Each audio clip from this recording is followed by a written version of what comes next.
காட்டின் இருள் சூழ்ந்த பாதையில் காலடி வைத்து நடக்கும் போது என் அருகில் யாரோ வருவதைப் போல ஒரு நம்பிக்கை என்னை தழுவுகிறது.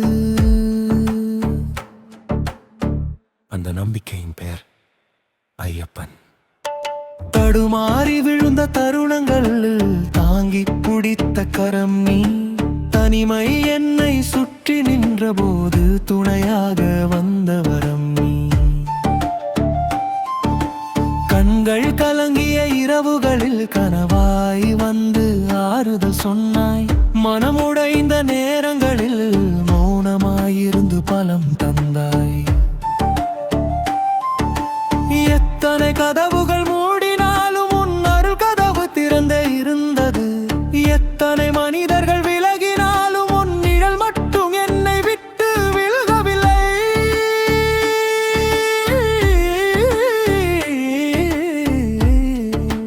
18 படிகள் என்பது கல்லல்ல,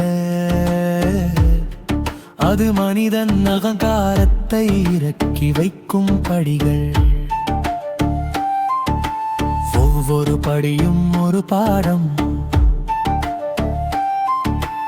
ஒவ்வொரு அடியும் ஒரு மாற்றம். சபரிமலை உச்சியில் நீ நிற்பது மட்டும் அதிசயமல்ல, உன்னை தேடி வரும் ஒவ்வொரு இதயத்திலும் நீ வாழ்வதுதான் அதிசயம். பம்பையின் காற்றில் உன் பெயர் கேட்கிறது,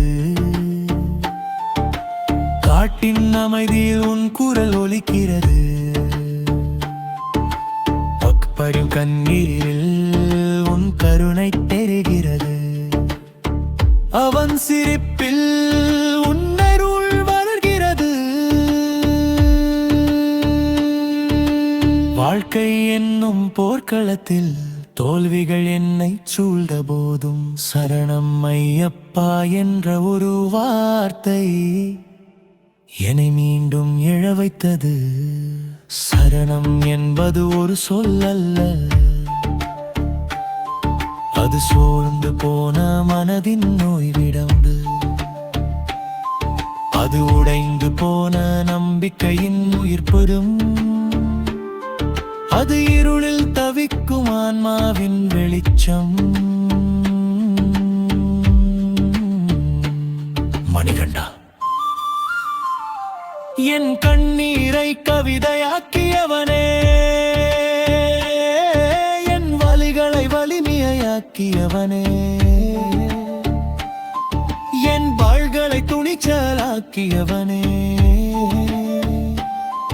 என் வாழ்க்கையை அர்த்தமாக்கியவனே.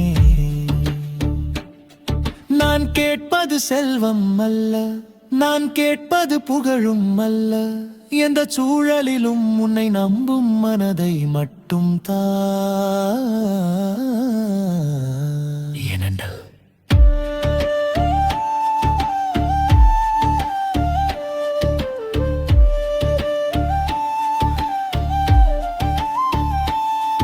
என் அருள் இருந்தால் தோல்வியும் ஒரு பாடுமாகும், வலியும் ஒரு சக்தியாகும், இருளும் ஒரு வெளிச்சமாகும்.